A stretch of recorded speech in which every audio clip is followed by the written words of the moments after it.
My name is Georgia, and I'm a digital cartographer. Most people's eyes glaze over.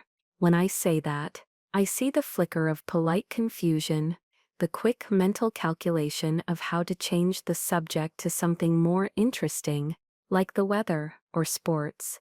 My own family was the worst. To them, my life was a collection of screens and incomprehensible data, a sterile, indoor existence that stood in stark opposition to the life they understood.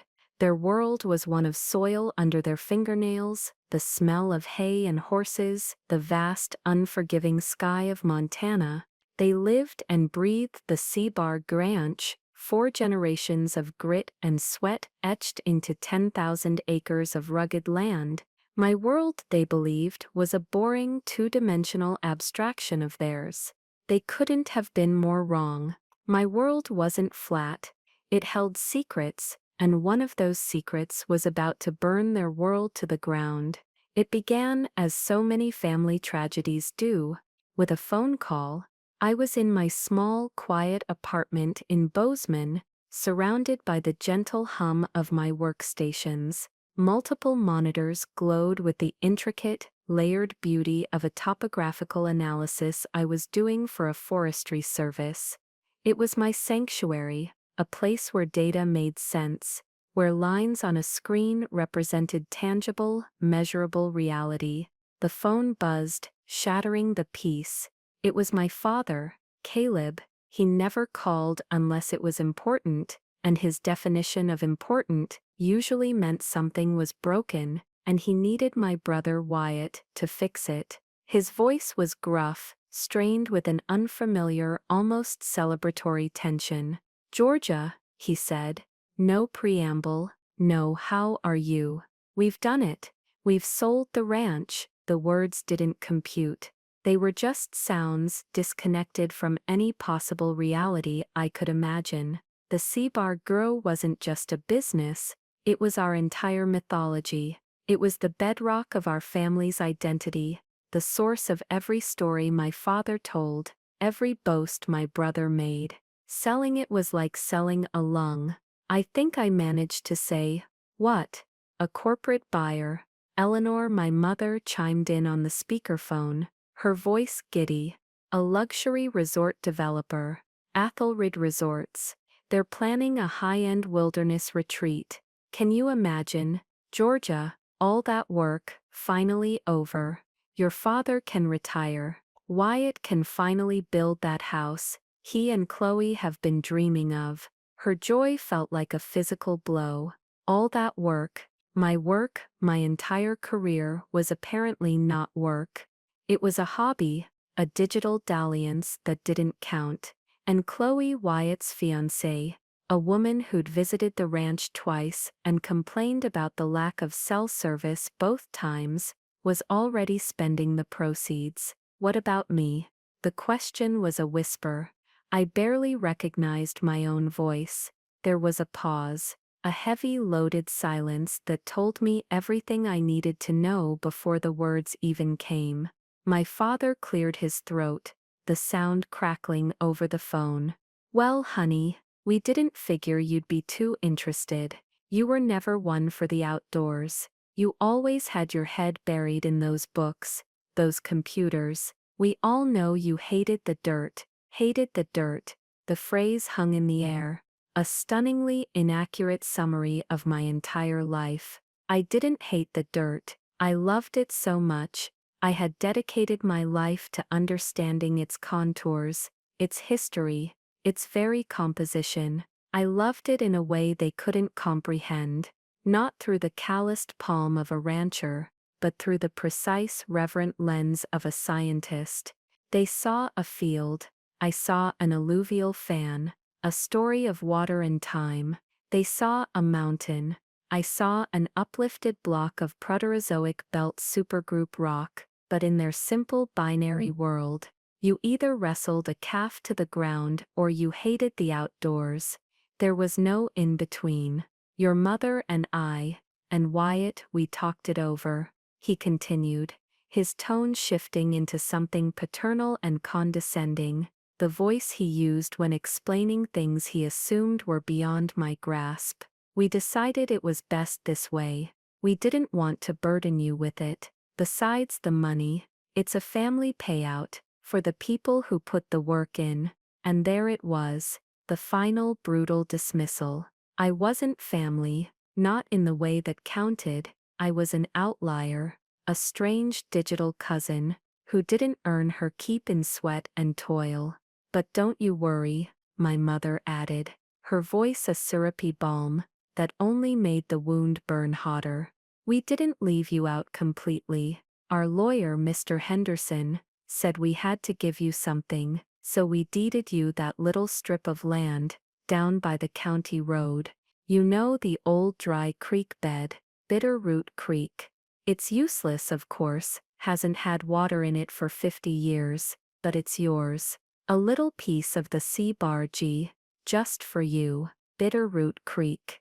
A quarter-mile-long gash of gravel and sun-bleached rock at the farthest edge of the property. It was the ranch's appendix, a vestigial feature everyone forgot existed. It was an insult, gift wrapped in legal necessity. It was a way of saying, "Here is your share, and it is, like you, worthless to us." I didn't say anything. I couldn't. The silence stretched, filled only by the hum of my computers, a sound they probably imagined as the lonely drone of my empty life. "Well, say something, Georgia." Wyatt's voice finally cut in, impatient and sharp. "We're all really happy here. You could at least try to be happy for us." Happy. I was supposed to be happy. Happy that my heritage had been sold. Happy that my entire life's passion had been invalidated. Happy that my own family saw me as such a stranger that they could carve me out of our shared history with the clean, cold cut of a lawyer's pen. "I'm so happy for you," I said, and the words tasted like ash. I hung up the phone, and in the silent, glowing sanctuary of my office, I finally let myself break. It wasn't a loud, screaming breakdown. It was a quiet, internal collapse. The carefully constructed edifice of my identity, the one where I was the responsible, quiet daughter who was just a little different, crumbled into dust. They hadn't just sold a piece of land. They had sold my childhood. They had sold my connection to my great-grandfather, who had surveyed and claimed that land with his own 2 hands. And in their ignorance, in their smug, self-congratulatory cruelty, they had handed me the one thing they should have feared most: a map. It wasn't about revenge, not yet. At that moment, it was just about the profound, soul-crushing weight of being utterly and completely misunderstood. The days that followed the phone call were a blur of gray. I went through the motions of my work, my fingers flying across keyboards, my eyes tracing the complex dance of vector data and satellite imagery on my screens. But I wasn't really there. My mind was a million miles away, stuck in a feedback loop of my father's words. "You hated the outdoors. We didn't want to burden you."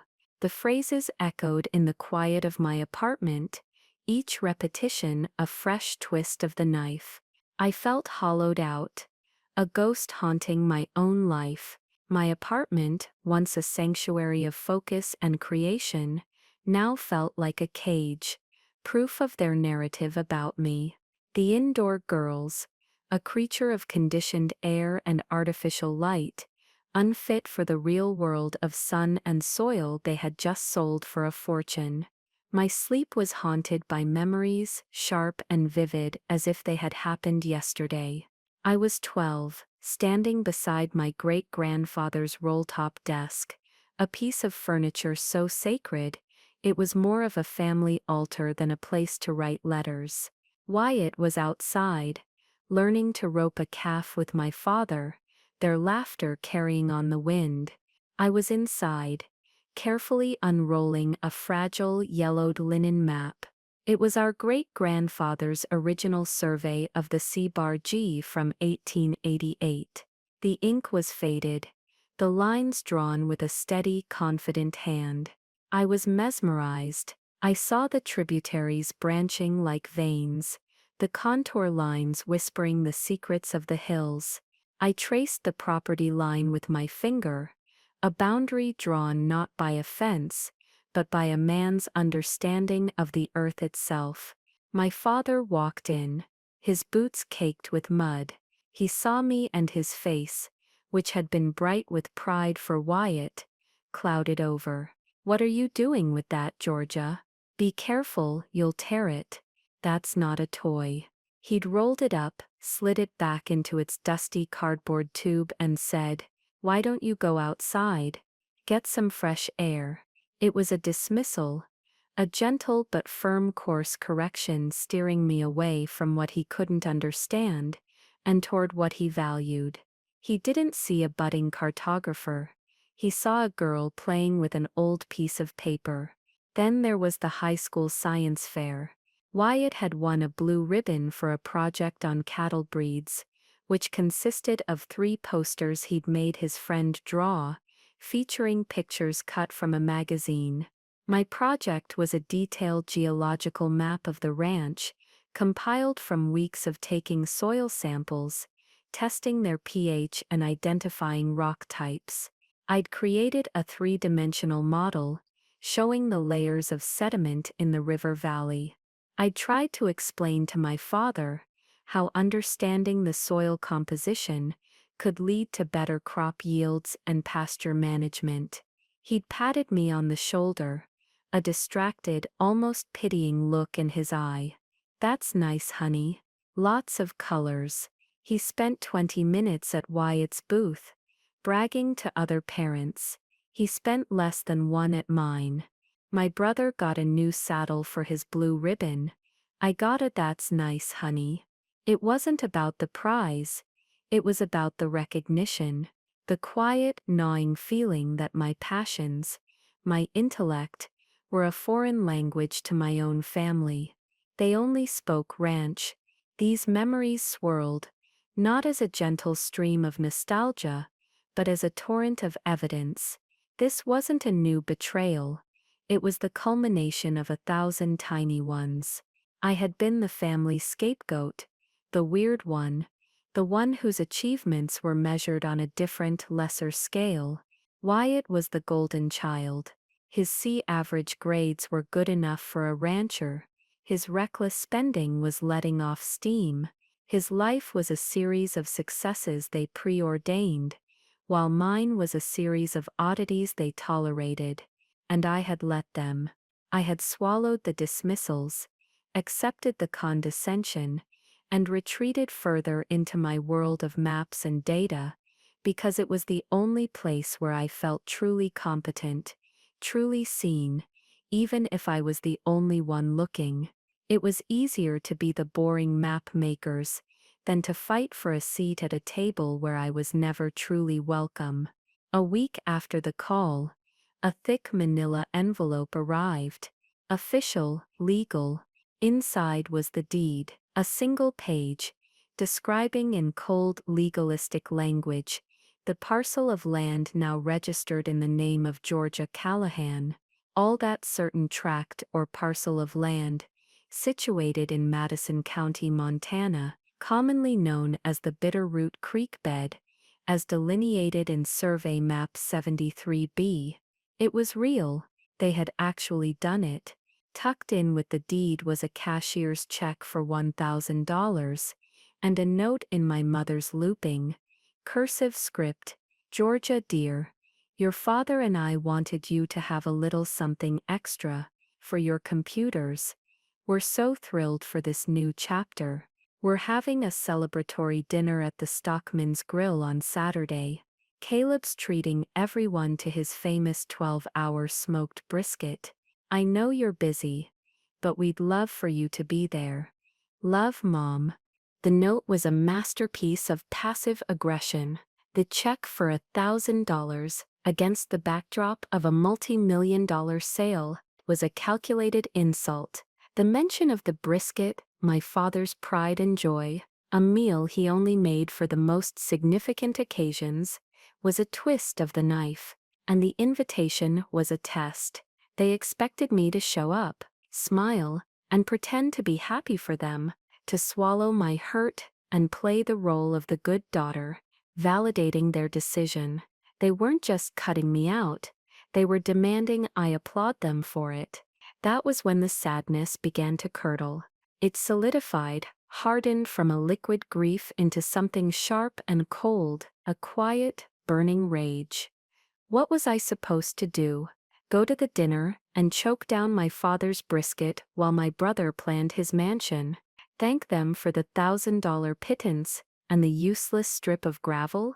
No, I was done. I was done being the quiet, accommodating daughter. I was done accepting their version of my story. I called the one person I knew would understand. Not the emotional part, necessarily, but the part that mattered. Elias Vance was my former professor and mentor, a legend in the world of cartography and geodesy. He was 75, cantankerous, and had a mind like a steel trap.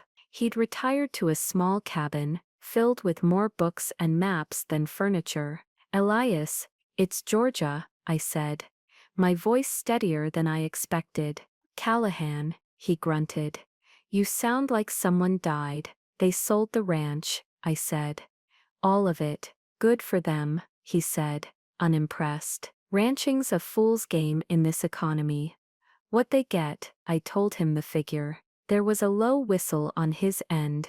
And they cut you in, I assume. You're the only one in that family with a head for numbers. They gave me a dry creek bed, I said, the words feeling ridiculous as I said them out loud, and $1,000 for my computers. The silence on the other end of the line was different from the one on my family's call. This was the silence of a man processing an equation, not an emotion. The Bitterroot Creek bed, he asked, his voice suddenly sharp with interest. The one that runs along the old county road? That's the one. Interesting, he murmured. What was the legal description on the deed? I read it to him. He had me read it again. Callahan, he said. And his voice had lost its cantankerous edge, replaced by the focused intensity I knew from our days in the GIS lab. Where are your great-grandfather's original survey maps? In the basement, in a tube, I said. Why? Because, he said, his voice dropping an octave, your family of brilliant ranchers might have just made the stupidest and most glorious mistake in the history of Montana land deals. Get the maps, we have work to do. Hanging up the phone, I felt a flicker of something I hadn't felt in weeks. Purpose. The grief was still there, a cold, heavy stone in my gut, but now, it had a companion, a tiny glowing ember of resolve. I went down to the dusty storage locker in the basement of my apartment building. There, in the back, behind a box of old college textbooks, was the long cardboard tube. I pulled it out,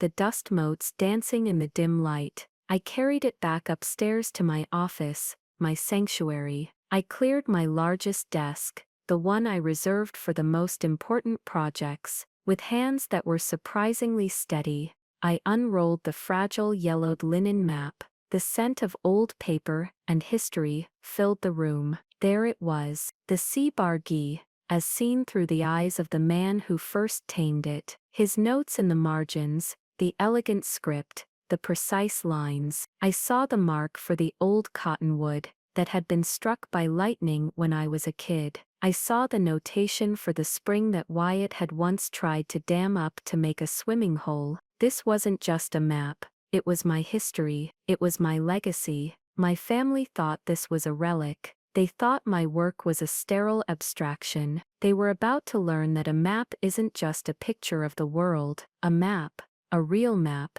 is the world, and they had just given me the only one that mattered. It wasn't about revenge, until it was. At that moment, staring at the faded ink under the glow of my desk lamp, I realized they had made a critical error. They had left me alone in a room with my sharpest weapons, knowledge, precision, and a righteous, burning anger that was finally ready to be put to use. The catalyst wasn't the insult, it was the opportunity. They had handed me the key, and I was about to find the lock they never even knew existed. The next few weeks were a blur of intense, focused work. My apartment transformed from a place of mourning into a command center. Elias came over the day after our call, his old Subaru rattling to a stop in my parking spot. He walked in, his eyes scanning my setup of monitors and digitizing tablets, with a rare look of approval. He brought with him a box of dusty geodetic survey manuals from the 1880s, and a thermos of what he claimed was coffee, but smelled more like industrial solvent. He was all business. "All right, Callahan, let's see the source document," he said, rubbing his hands together. We spent hours with my great-grandfather's linen map, spread carefully under a sheet of protective acrylic. My role was the digitizer. With painstaking precision, I used a high-resolution scanner to create a perfect digital copy. Then, using my GIS software, I began the process of georeferencing it, aligning the old map with modern satellite imagery and official county plat maps. It was like trying to lay a silk handkerchief over a granite boulder. Things didn't quite line up, and that was where the magic began. You see, surveying in the 1880s was a different art. They didn't have GPS, they used a compass, a surveyor's chain, and celestial navigation, and most importantly, they relied on magnetic north, which, as any cartographer knows, is not a fixed point. The Earth's magnetic field wanders. Elias pointed to a note in the margin of the old map. Declination set at 18 degrees east. "Check the current declination for that longitude," he ordered. I typed a few commands. The number flashed on the screen, 11.5 degrees east, a difference of 6.5 degrees. Over the distance of the ranch, that was a significant deviation, but it wasn't the smoking gun. The real clue, the key to the entire puzzle, was something far more analog. It was a tree. My great-grandfather's survey, like all surveys of that era, used landmarks. It described one of the ranch's boundary corners as thence north 4 chains to a stone mound, thence west 22 chains to a ponderosa pine witness tree, marked with a blaze and 3 notches. A witness tree was a living monument, a tree officially marked to witness a property corner. I pulled up the modern survey map that the county, my family, and Ethelred Resort's expensive lawyers had all used. It also mentioned a Pondera pine, but something was wrong. I zoomed in on the satellite image. The tree on the modern map was a healthy, middle-aged pine. But I remembered the stories. My great-grandfather's witness tree was famous in family lore. It was an ancient, gnarled giant they called Old Man Pine. It had been struck by lightning in the 1970s and finally fell in a windstorm when I was a teenager. Wyatt and I had built a fort in its massive fallen trunk. "Where's Old Man Pine on this map, Elias?" I asked, my heart starting to beat a little faster. He squinted at the screen, then at the old linen map. "Show me on the satellite view where you remember it being." I navigated the cursor across the digital terrain, my memory guiding my hand. It was about 200 yards east of the tree on the modern survey. There, almost invisible under some scrub brush, was a faint scar on the land, the decaying remains of a massive tree trunk, exactly where I remembered it. He stood there for a minute, just staring. Then a slow, wicked grin spread across his face. "Oh, you beautiful, clever girl," he whispered. "They didn't just get the declination wrong. Sometime in the 50s or 60s, some lazy county surveyor just picked a new tree. He didn't bother finding the original corner. He just found a convenient pine and called it a day. Everyone since has just copied the last guy's mistake." The implications of this crashed over me. If the corner was in the wrong place, the entire western boundary line was wrong. I frantically started redrawing the property lines in my software, using the correct magnetic declination and the true location of Old Man Pine's stump as the anchor point. A new boundary shimmered into existence on my screen, and it was devastating. The new line didn't run alongside the Bitterroot Creek bed. It ran on the other side of it. The creek bed, that useless strip of gravel they had so magnanimously gifted me, wasn't the edge of the property at all. It was now firmly inside my parcel. My sliver of land wasn't just the creek bed itself, it was a quarter-mile-long, 50-foot wide strip that encompassed the creek, its banks, and most importantly, the section of gravel road that connected the main ranch gate to the county highway. They hadn't given me a useless creek bed. They had given me the ranch's throat. Without crossing my land, there was no legal way to drive a car, a truck, or a single piece of construction equipment onto the 10,000 acres they had just sold. The entire C-Bar-G ranch was landlocked, and I owned the key. My hands were shaking. I looked up at Elias. His eyes were gleaming. "This is better than gold, Callahan. This is poetry. But is it legal? Can an old map from 1888 really beat a modern survey?" I asked. The practical side of my brain kicking in. "This wasn't just any old map," he countered, tapping the screen. "This is the original recorded survey. The Genesis document, every subsequent survey, is legally a descendant of this one. If they contain an error, they are invalid. The original intent of the survey holds. It's a foundational principle of property law. We'll need a certified survey to prove it, and a damn good lawyer." Finding the lawyer was Elias's project. He didn't want some slick Bozeman attorney who played golf with the developers. He made some calls and found a man named Samuel Blackwood in a dusty office in Dillon. Samuel was a third-generation Montana land rights lawyer. He dressed in worn-out tweed, spoke in a slow, deliberate drawl, and had a reputation as a bulldog who chewed up corporate lawyers for breakfast.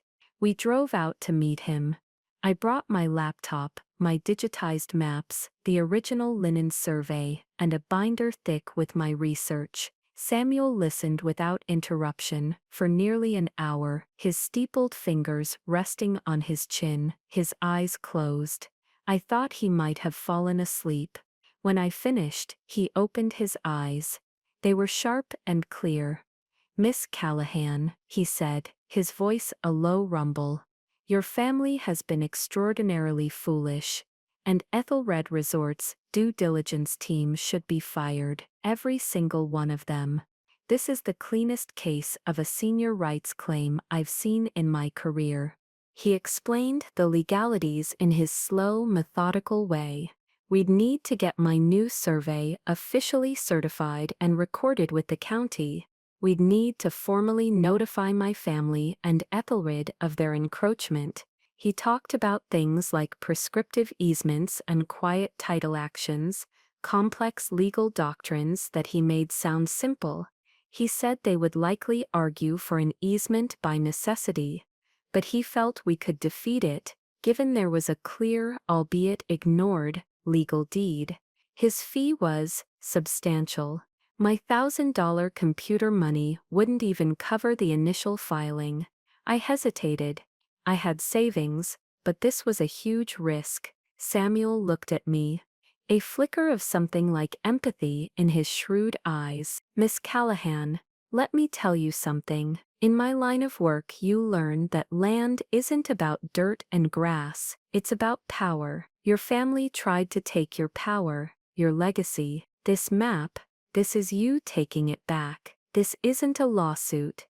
It's a reckoning." I wrote the check. The next step was to create the plausibility layers Elias and Samuel insisted on. It wasn't enough to be right. We had to be ironclad. We hired the best surveyor in the state, a woman named Maria Flores, recommended by Samuel. She spent 2 days on site with a crew. They used ground-penetrating radar to locate the original stone mound from my great-grandfather's notes, which had been buried under a foot of soil. They took core samples from the stump of Old Man Pine, confirming its age. They cross-referenced everything with historical aerial photographs from the university library. The result was a new certified survey map, stamped and sealed, that confirmed my findings down to the inch. My strip of land, which I was now calling the Sentinel Strip, was a legal and geographical reality. While all this was happening,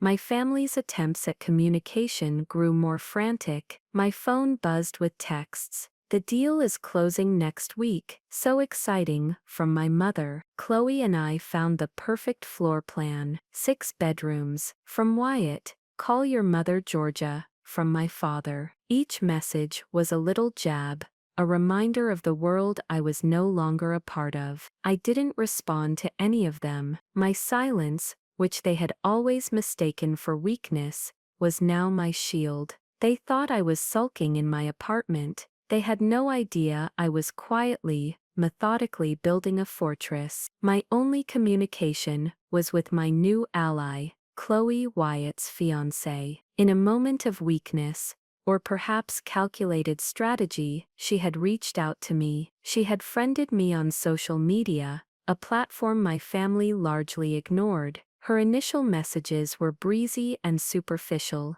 mostly about wedding planning. But then, she sent one that was different. "Wyatt is being a real jerk about this whole thing with you. I told him it was messed up, how they cut you out. He told me to mind my own business." It was a small crack in the family's perfect facade. I didn't offer much, just a simple, "That's between you and Wyatt." But I kept the line of communication open. She was my karmic agent, my unwitting source of intel from behind enemy lines. Through her carefully curated posts, I saw the new pickup truck Wyatt bought, the expensive vacation they took, the smug grins on their faces. Every post was another drop of fuel on the fire. Finally, the day came. Samuel called me. "The sale has closed. Athelrid Resorts has officially taken possession of the Sea Barge. The money is in your family's account." "Okay," I said,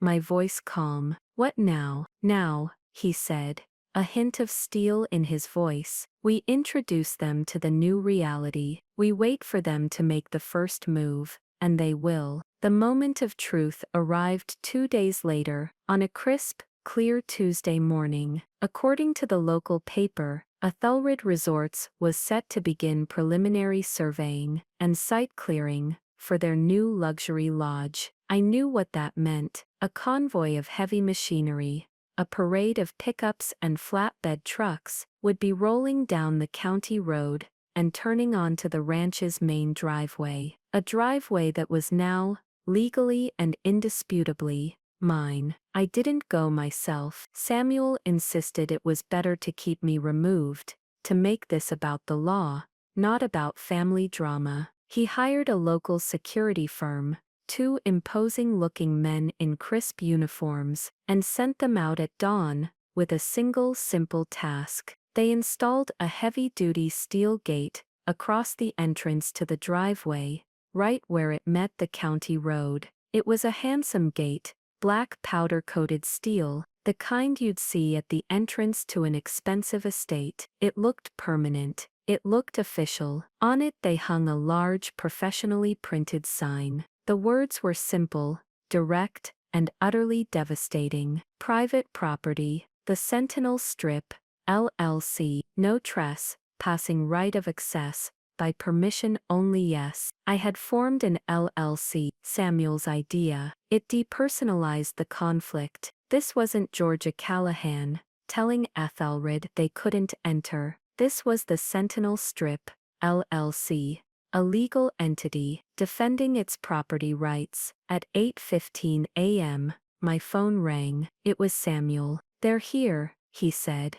a grim satisfaction in his tone. The lead truck, a massive Kenworth carrying a bulldozer, just pulled up to the gate. The driver is out, and he looks confused. I pictured the scene. The burly truck driver, coffee in hand, expecting a clear path, now faced with an immovable barrier, and a sign that made no sense. I felt a cold, clean thrill, a surge of power that was utterly intoxicating. The first call to my lawyer came at 8:45 a.m. It was from Ethelred's lead counsel, a man from a big firm in Denver, named Marcus Thorne. Samuel put him on speaker so I could listen. Thorne was the epitome of corporate arrogance. His voice was smooth, confident, and dripping with condescension. Samuel Marcus Thorne here, with Ethelred. It seems there's been some sort of misunderstanding. Some local yokel has put a gate up blocking access to our property. We need it removed, immediately. Samuel's reply was glacially calm.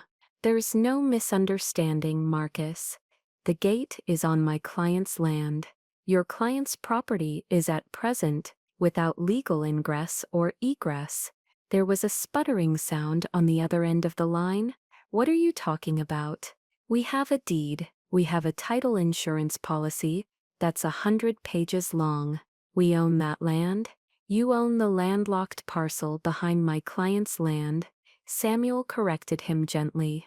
I believe you'll find that the parcel known as the Sentinel Strip was deeded to my client, free and clear prior to your purchase.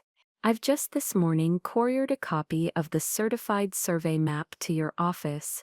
I suggest you look at it.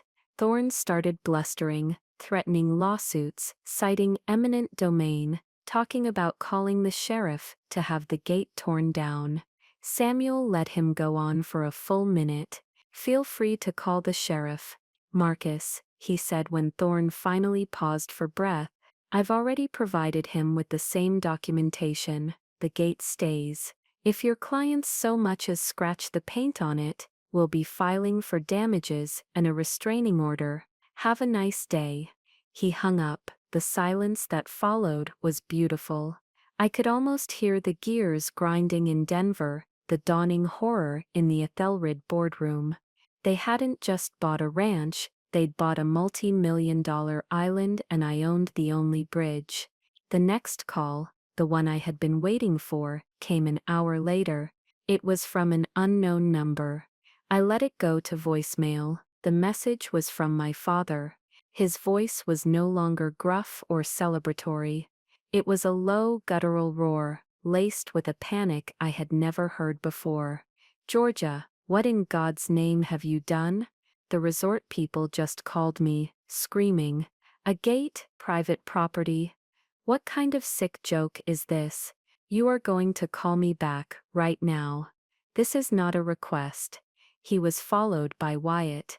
His message was a string of curses, accusations, and threats. He sounded like a caged animal.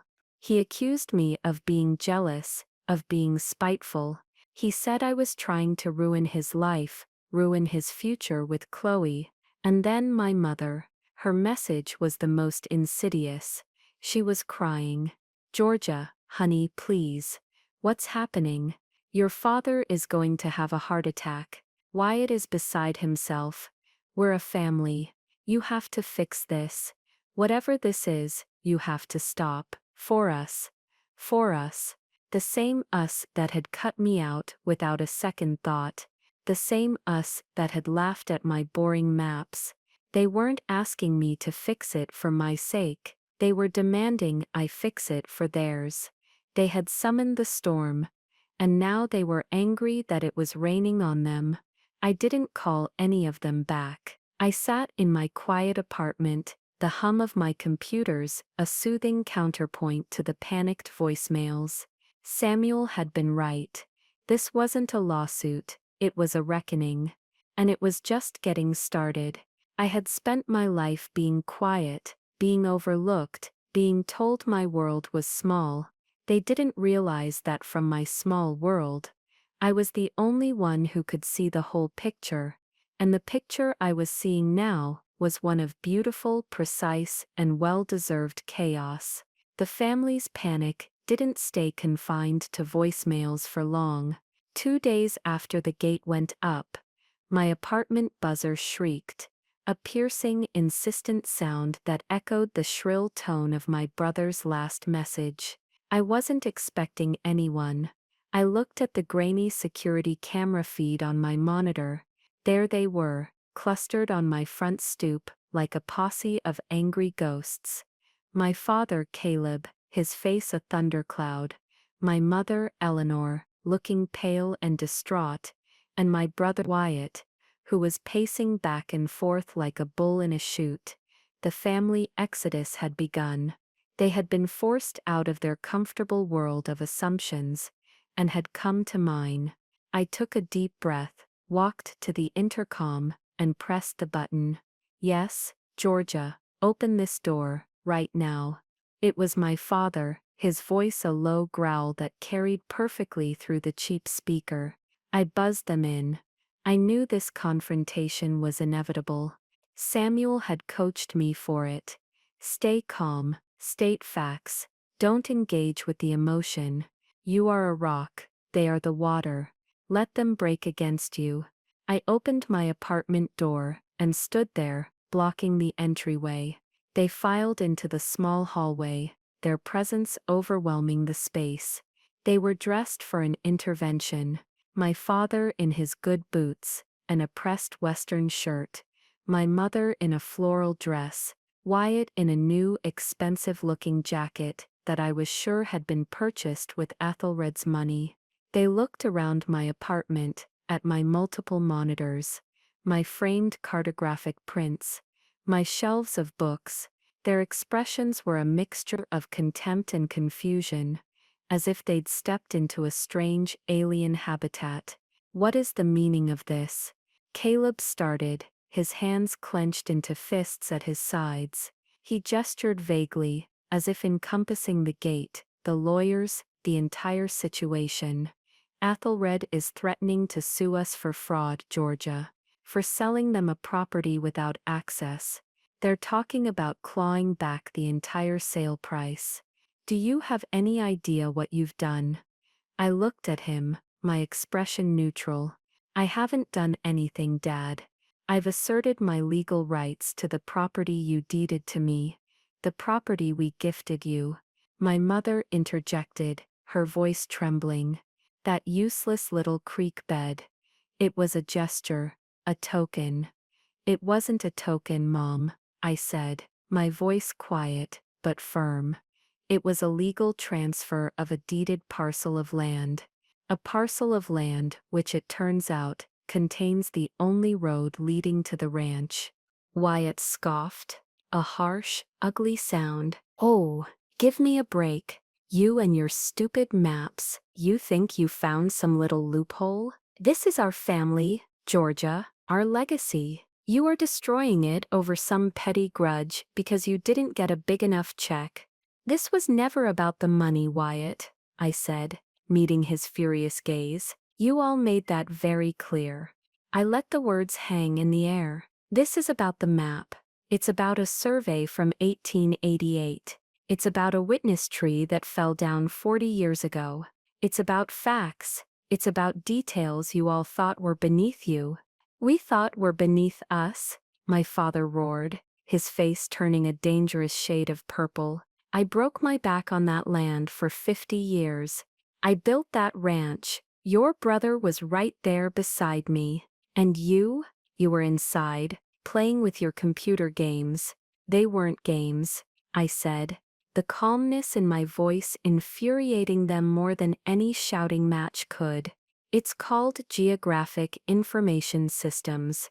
It's a science. It's the science that allowed me to discover the error that a dozen highly paid lawyers and surveyors all missed. The skills you mocked are the very skills that have put us in this situation. My mother started to cry, real tears this time, her face crumpling. Georgia, please, she sobbed, reaching a hand out to me. Think of your father's health. Think of Wyatt and Chloe's future. They were going to build a home for our grandchildren. You can't take that away from them. We are begging you. just sign whatever paper their lawyer gives you, make this go away. This was her ultimate weapon, guilt. The image of the happy family, the unborn grandchildren, all sacrificed on the altar of my selfishness. For a second, a flicker of the old Georgia, the accommodating daughter, wanted to give in, to end this suffocating pressure. But then I looked at their faces, I saw their panic, their desperation, and I realized something crucial. They weren't sorry for what they did, they were sorry they got caught. They were sorry their dismissal of me had consequences. What you're asking, I said slowly, choosing my words with care, is for me to lie. You're asking me to pretend the map is wrong, that the survey is wrong, that my land is not my land. You're asking me to invalidate my own work, my own expertise, to save you from your own short-sightedness, the same way you've asked me to be smaller, to be quieter, my entire life. Wyatt stepped forward, getting right in my face. His cologne was overpowering. You are being so selfish, you always have been, hiding in your room, with your books, never wanting to be part of the real work. Now you do this. This is spite, pure and simple. It wasn't about revenge, until it was. His words, his accusation, solidified everything. Spite? I asked, a small humorless laugh escaping my lips. You think this is about spite? You sold my birthright out from under me. You told me my life's work was a joke. You handed me what you thought was trash, and told me to be grateful for it. You didn't just exclude me from a deal, Wyatt. You tried to erase me from the family history, and you want to talk about spite. A silence fell over the room, a heavy final silence. They had no answer for that. They had come here expecting me to crumble, to cry, to apologize. They had expected the old Georgia. They were faced with someone new, someone who had found her footing on a foundation of legal fact and righteous anger. My father, seeing that his rage and my mother's tears had failed, made one last desperate play. If you don't fix this, Georgia, he said, his voice cold and flat, you are no longer my daughter. We are done with you. You will be dead to us. I looked at him, at the man whose approval I had craved for so long, and I felt nothing. The threat was empty. The power he thought he held over me was gone. You already made that decision, I said softly. You made it when you had the lawyer draft the deed for the creek bed. You made it when you told me I hated the outdoors. You can't fire someone who has already quit. I stepped back from the doorway and opened the door to my apartment wider, a clear invitation for them to leave. They stood there for a moment, defeated, their anger deflated, replaced by a look of stunned disbelief. They had played every card they had, and none of them had worked. My mother walked out first, not looking at me, her sobs quiet now. Wyatt gave me a look of pure, unadulterated hatred before following her. My father was the last to leave. He stopped in the doorway and looked at me, his eyes searching my face for a crack, for a sign of the daughter he knew. He found none. He just shook his head slowly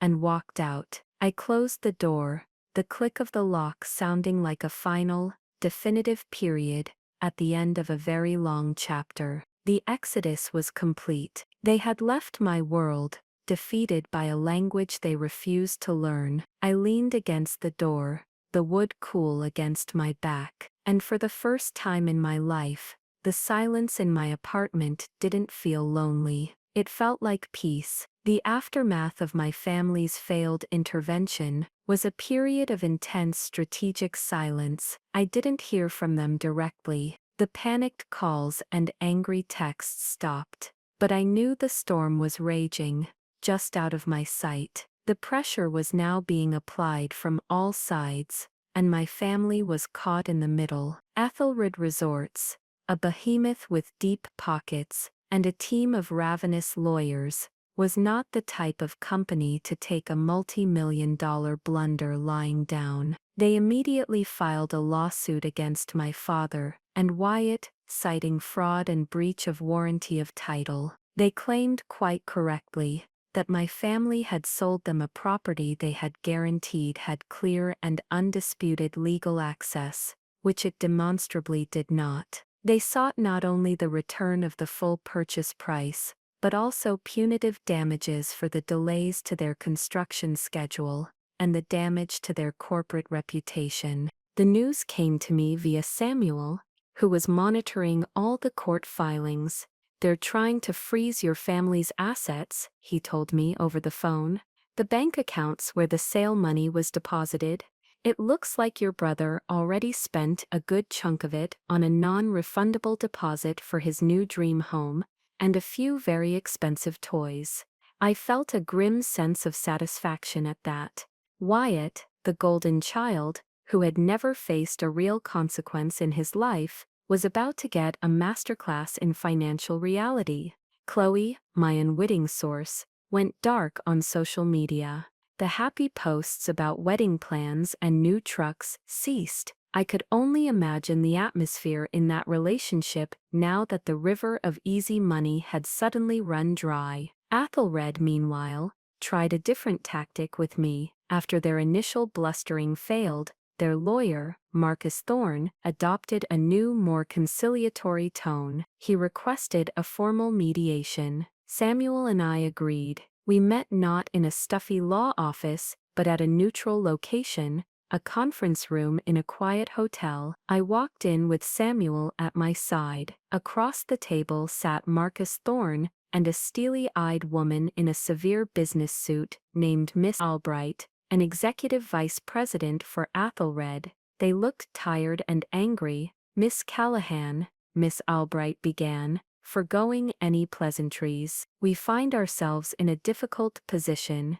"Indeed," Samuel replied smoothly. "Let's be blunt," she continued, her eyes fixed on me. "You have a piece of paper, an old map, and a surveyor's opinion. We have a 10,000-acre development project and millions of dollars of investor capital on the line. There must be a way to resolve this that is equitable." "I'm always open to an equitable solution," I said, my voice even. Thorne slid a folder across the table. "Our clients are prepared to offer you $100,000 for your parcel of land, a significant profit for you, and it allows us all to move forward." I didn't even open the folder, I just looked at him. $100,000? I repeated the number, letting it hang in the air. The ranch sold for, what was the public figure? $32 million, and you believe 1/3 of 1% of the sale price is an equitable offer for the land that controls the entire investment? Miss Albright's jaw tightened. "It's a nuisance parcel, Miss Callahan. Its only value is the value we are creating. You are attempting to extort us." "I'm not extorting anyone," I said, leaning forward slightly. "I'm a cartographer. I value things based on their geographic and strategic importance, and from where I'm sitting, my nuisance parcel is the most valuable piece of land in this entire county. It's the key, and keys are not cheap." Samuel took over. "My client is not interested in selling the Sentinel Strip," he said calmly. "However, she is willing to discuss granting a permanent right-of-way easement for a price." "What price?" Thorne asked, his pen poised over a legal pad. 15%, Samuel said. 15% of the gross sale price of the Seabargy Ranch, $4.8 million, payable in full before any gates are opened. Thorne literally dropped his pen. It clattered on the polished table. Miss Albright just stared, her mask of corporate composure finally cracking, revealing a flash of pure fury. "That's obscene," she hissed. "That's highway robbery." "No," I corrected her. "That's the toll. You want to use my road, you have to pay the toll." There was more. I had other demands. "First," I said, "Athelred will issue a public press release. In it, you will acknowledge a significant survey error was discovered by a consulting digital cartographer, Georgia Callahan. You will state that the original 1888 survey, as digitized and corrected by me, was found to be the legally binding document. You will publicly validate my work. Second, I continued, the new plat map filed with the county will officially name my parcel. It will not be creek bed or unnamed parcel. It will be recorded for all time as the Sentinel Strip. And finally, you will drop your lawsuit against Caleb and Wyatt Callahan. You will get your money from me, not from them. Their financial problems are not my concern, but their legal ones are a distraction I don't need. This wasn't out of kindness, it was a strategic move. I wanted the narrative to be clean. This was a battle between me and Athelred, between David and Goliath. I didn't want the story to be muddied by a messy family squabble over money. I wanted my victory to be absolute and clear. They looked at me as if I had grown a second head, a public admission of their erring, naming the land after my own LLC. It was unheard of. They refused. The mediation ended. But I knew they had no choice. Every day the gate stayed shut. They were bleeding money. Construction crews were idle. Investors were getting nervous. The local press had caught wind of the story, framing it as a local landowner standing up to a giant corporation. My quiet, firm stance was turning into a public relations nightmare for them. A week later, Samuel got the call. They had accepted all of it. The day the wire transfer went through, I just sat and stared at the balance in my new business account. The number was so large it seemed fake, like a typo. It wasn't the money itself that moved me, it was what it represented. It was a number that quantified the value of the skills my family had ridiculed. It was a number that said, I was right. The press release went out the next day. It was quoted in the Bozeman Daily Chronicle. A significant historical survey error was discovered by consulting digital cartographer Georgia Callahan. Her meticulous work has corrected a century-old boundary issue. My name, my profession, my vindication, printed in black and white for the whole world to see. I never had a final dramatic confrontation with my family. There was no big scene where I laid out their sins and they begged for forgiveness. There was only a slow, quiet, and complete dissolution. Their lawsuit vanished. The asset freeze was lifted, but the money they had was now tainted. A constant reminder of their folly. Wyatt's dream house was never built. The land deal fell through, and I heard through the small-town grapevine that Chloe had left him. The golden child's perfect life had shattered. My parents retreated into a bitter silence. They had their money, but they had lost their pride, their reputation, and their daughter. They had to live in a community where everyone knew the story of how their boring daughter, the one they'd cut out, had outsmarted them with a map. The new reality was this: I was free. I had the resources to do anything I wanted. The ranch, the physical land, was no longer my anchor or my burden. It was just a place I could see on a map, its boundaries now perfectly, precisely defined. My victory wasn't loud. It wasn't a screaming match in my living room. It was a quiet click of a mouse, a signature on a legal document, a number in a bank account. It was the calm, satisfying certainty of a perfectly drawn line. They had tried to push me off the map, not realizing that I was the one who was drawing it all along. The weeks and months that followed were quieter than any I had ever known. The silence in my life was no longer a void left by my family's dismissal, but a space I had intentionally carved out for myself. It was a constructive silence, filled with plans and possibilities, not with echoes of old hurts. I didn't gloat. I didn't call my father or Wyatt to rub their noses in the newspaper articles. Their public humiliation, coupled with the quiet implosion of their dreams, was a far more eloquent statement than I could ever have made. The power shift was complete, and it had settled into a new, permanent reality. The first thing I did with the money surprised everyone, especially Elias. I didn't buy a mansion or a sports car. I established a non-profit foundation. I called it the Elias Vance Institute for Historical Geodata. Its mission was simple: to fund the digitization and preservation of old fragile survey maps, deeds and land records, the very kind of documents that had saved me. It also provided pro bono cartographic and legal support services to small landowners, family farmers, and indigenous communities who were in disputes with powerful corporate or government entities. Elias, who had initially grumbled about having his name on a fancy letterhead, wept when I showed him the charter. He became its first chairman. Our first project was helping a family in the next county prove that a mining company's claim had encroached on their ancestral grazing lands. Using a survey map from the 1890s that we found in a dusty courthouse basement, we won. That victory felt even better than my own. My life found a new rhythm. I moved out of my small apartment and bought a modest house with a large, light-filled studio overlooking the Gallatin River. It was filled not just with computers, but with beautiful antique map-making tools, a tribute to the art that had been my salvation. I had my work with the foundation, and I still took on consulting projects that interested me, projects that involved complex challenges and puzzles to be solved, not just lines to be drawn for a paycheck. One afternoon, about a year after the deal with Athelred, I received a letter. The envelope was plain, the address written in my mother's familiar looping hand.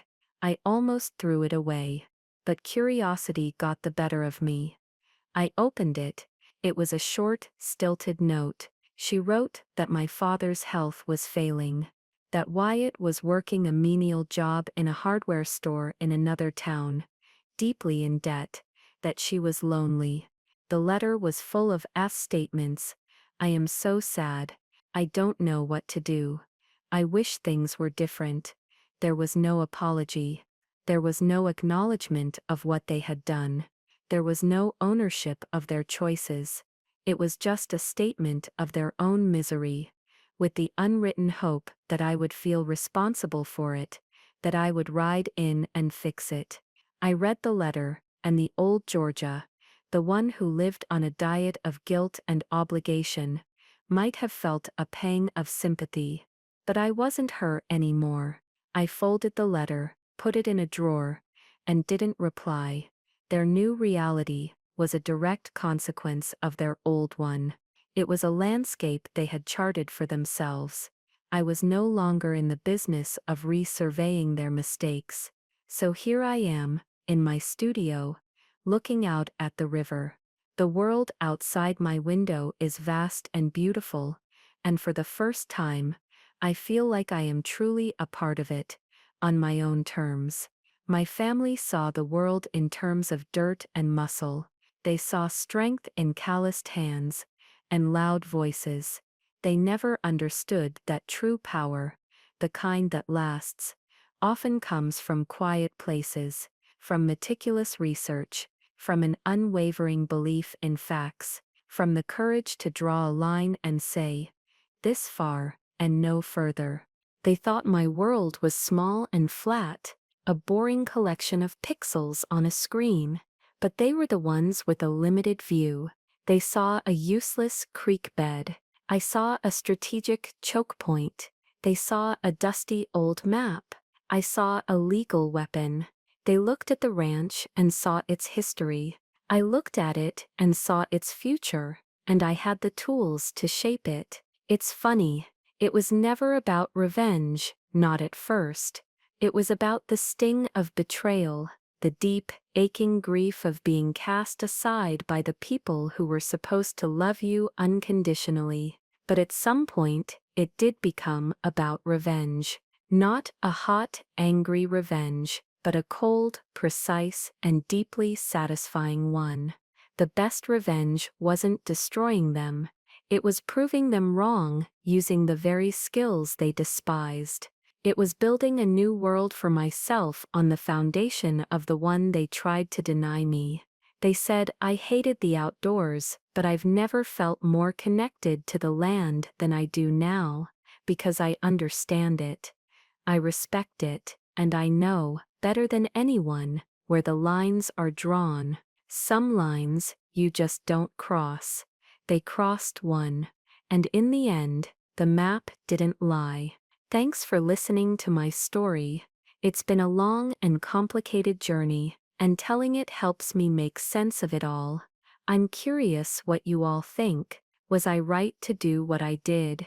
Did I go too far, or was it a justified response to a lifetime of being dismissed? Let me know your thoughts in the comments below. I read all of them, and if you've ever felt overlooked or had your passions belittled, I hope my story gives you a little bit of strength. Sometimes the quietest person in the room is the one with the most powerful voice. Don't forget to like this video if you found it compelling, and subscribe for more stories about getting the last laugh. It really does help the channel grow. Thanks again for being here.